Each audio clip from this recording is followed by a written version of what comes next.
डायन से उल्टे फेरे क्या बदल देंगे गांव का भविष्य? चंद मिनटों में सुनिए दिल दहला देने वाली कहानी। हे भगवान, वही घुंघरू की आवाज।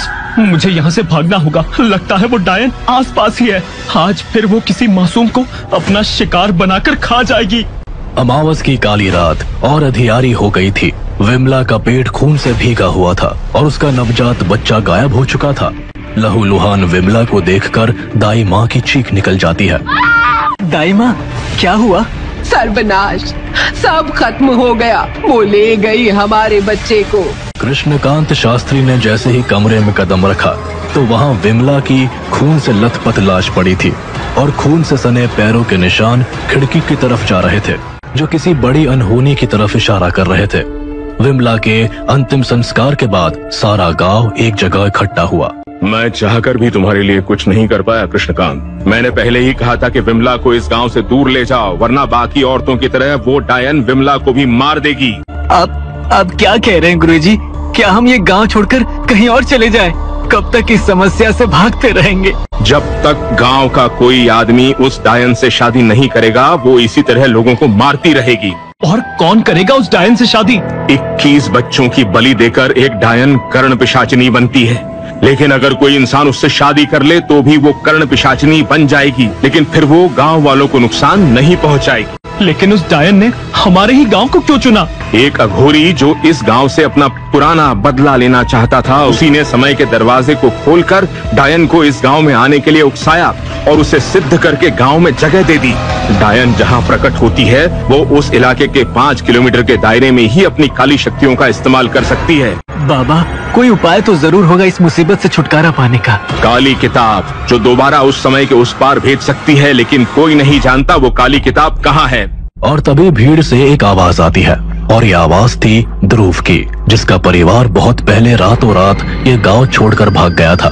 लेकिन आज ध्रुव देखकर सारा गांव सकते में था। काली किताब तक सिर्फ वो डायन पहुंचा सकती है और मैं करूंगा उस डायन से शादी, लेकिन पूरे गांव को मेरी इस शर्त को मानना होगा। तो बताओ क्या है वो शर्त? डायन के साथ साथ उस अघोरी को भी काली गुफा में जगह देनी होगी। मती मारी गई है तुम्हारी। क्या तुम नहीं जानते, अगर एक बार काली गुफा का द्वार खोल दिया तो वो अघोरी अपनी सिद्धि के अंतिम चरण को पूरा कर लेगा और यहाँ हमेशा के लिए गांव में काली शक्तियों का राज हो जाएगा। अगर इस गांव को डायन के साए से मुक्त करना है तो आप सबको मेरी बात माननी होगी। अघोरी को कहिए अमावस की रात को मैं उसके साथ उल्टे फेरे लूंगा। गांव वाले ये सोच कर सकते में थे, आखिर ध्रुव काली दुनिया के बारे में इतना सब कैसे जानता है, लेकिन उनके पास ध्रुव की बात मानने के अलावा कोई चारा नहीं होता। और आखिर वो अमावस की काली रात आ जाती है जब ध्रुव और डायन की शादी होनी होती है, और तभी अचानक गांव वालों के सामने एक अनजान बुढ़िया आती है। रोक लो उल्टे पैरों की ये रस्म, वरना तुम्हें डायन से भी शक्तिशाली दुश्मन से लड़ना होगा। साफ साफ बोलो, क्या कहना चाहती हो? यही कि ध्रुव भी इस डायन की तरह एक दूसरी दुनिया का जीव है। डायन से काली किताब हासिल करने के लिए वो एक भयानक खेल खेल रहा है। डायन से उसका गठबंधन इस गांव के विनाश का कारण बनेगा। अभी भी समय है। याद करो वो कहानी कि ध्रुव कैसे अपने माँ बाप को उस रहस्यमय जगह पर मिला था। 20 साल पहले उस बूढ़ी औरत ने बताना शुरू किया।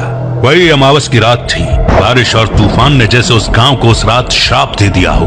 गांव की लाजो को 11 महीने हो चले थे, लेकिन उसका बच्चा पेट से बाहर नहीं आ रहा था। लेकिन उस रात उसे दर्द हुआ, भयानक दर्द। गांव वाले लाजो की हालत देख हैरान परेशान थे। दाई माँ ने उसके कमरे से आते हुए कहा, बच्चा पेट से नहीं निकल रहा है। अब हम क्या करें? इतनी तूफान और बारिश में शहर भी नहीं जाया जा सकता है। गांव वाले बात कर ही रहे थे कि तभी लाजो ने चिल्लाना बंद कर दिया। दाई माँ जैसे ही भागकर लाजो के कमरे में गई, वो वहाँ का नजारा देखकर वहीं बेहोश हो गई। लाजो के पेट से बच्चा नहीं बल्कि मांस का एक टुकड़ा निकला था और खून से लथपथ लाजो ने कहा, वो ले गई मेरे बच्चे को। लाजो की बातें गांव वालों को उसके सदमे का कारण लगा और किसी ने उसकी कही हुई बात पर यकीन नहीं किया। इस बात को 10 महीने बीत गए और एक रात अचानक से लाजो को एक सपना आया। वो आधी रात ही शमशान के लिए निकल गई। वहाँ एक बहुत ही खूबसूरत औरत ने उसके हाथों में एक बच्चे को देते हुए कहा, अगर अपनी गोद में हमेशा के लिए इस बच्चे को चाहती हो तो आज रात ही इस गांव से चली जाओ। लाजो की बच्चे की तड़प उससे कुछ भी करवा सकती थी, तो इस गांव से जाना उसके लिए बहुत छोटी सी बात थी। लाजो वहाँ से निकल जाने वाली ही थी कि तभी उसे एक आदमी की आवाज आई। इसे ले जाने से पहले तुम्हें एक काम पूरा करना होगा। लाजो ने जैसे ही मुड़कर देखा, उसके सामने एक अघोरी खड़ा था। उसने आगे कहा, वो काली गुफा है, वहाँ चलो हमारे साथ। लाजो ने उस बच्चे का मुंह देखा और हामी भर दी। अघोरी और वो औरत लाजो और उस बच्चे को काली गुफा में ले गए। लगभग 1 से 1.5 घंटे के बाद जब लाजो उस गुफा से बाहर आई तो उसके सिर पर अस्थियों की राख का टीका था और उसके साथ साथ उस नन्हे से बच्चे के बाल छील दिए गए थे। लाजो, जिसके बाल अभी कुछ घंटे पहले कमर तक थे, अभी उसके सर पर एक बाल भी नहीं था।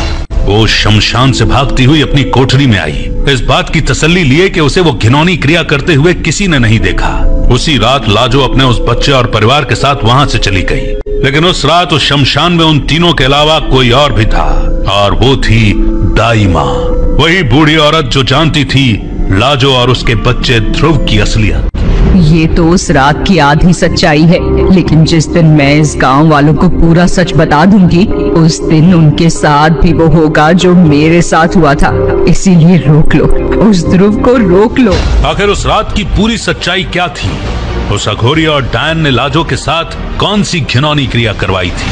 अगर ध्रुव उसी लाजो का बेटा था तो उसे उस रात कौन ले गया था लाजो के गर्भ से? दिल दहला देने वाली देश की नंबर 1 कहानी जानने के लिए डाउनलोड करें पॉकेट FM और जाने एक आम लड़के की खास कहानी सुपर योद्धा, सिर्फ पॉकेट FM पर।